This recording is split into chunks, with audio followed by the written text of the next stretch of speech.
We've all been lied to about who we are.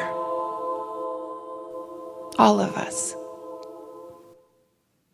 Through trauma and relationships, through media and families of origin, we've been taught, every single one of us, that we're not good enough. That maybe if we just keep striving and buying into the same old stories, that we can finally prove our value.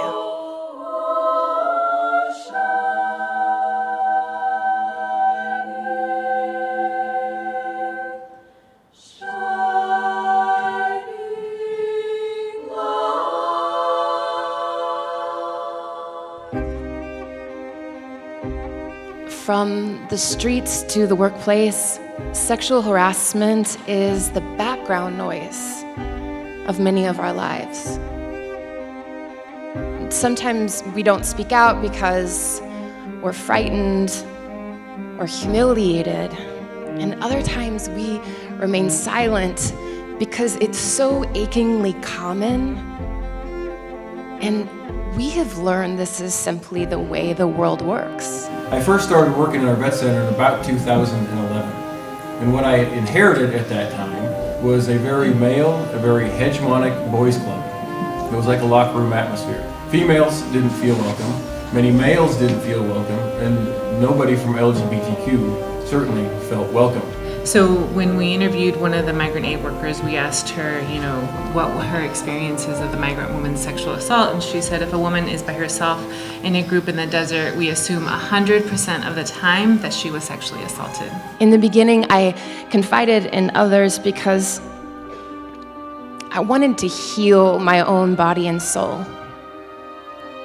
I overcame child sex trafficking, sexual assault, and domestic violence.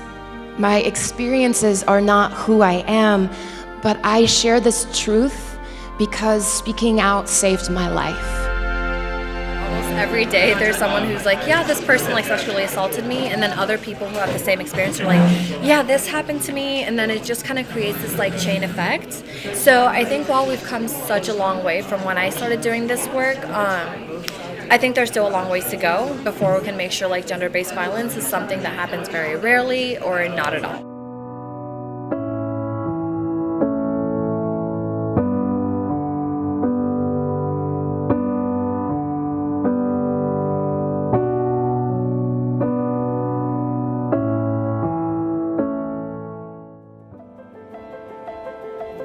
I'm here because I'm one of the artists, and I'm super interested in being involved in activism and stuff.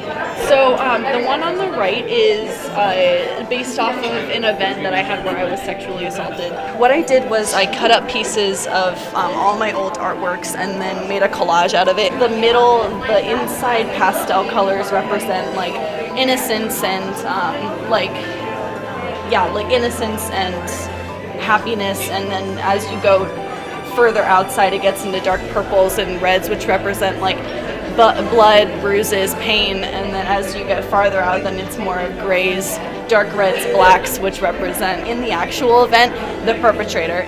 So here's my story, okay? The thing I saw was two men who I had heard horrible stories about, who domestic violence, sexual harassment, groping, just really victimizing other people, on Facebook talking about how women were the ones that really are really screwing men over. What really made me angry was that I knew that at least one of these guys, his victims are scared to speak up because he has sued women in the past. And even if the lawsuits were thrown out of court, those women who he had victimized had to spend a year, 2 years defending against fake lawsuits. I give voice to my past because I believe in the unconditional worth of women and girls. We are not victims or even merely survivors. We are the new generation of leaders, fiercely devoted to creating a world where our lives are valued. And that begins with valuing our own voices.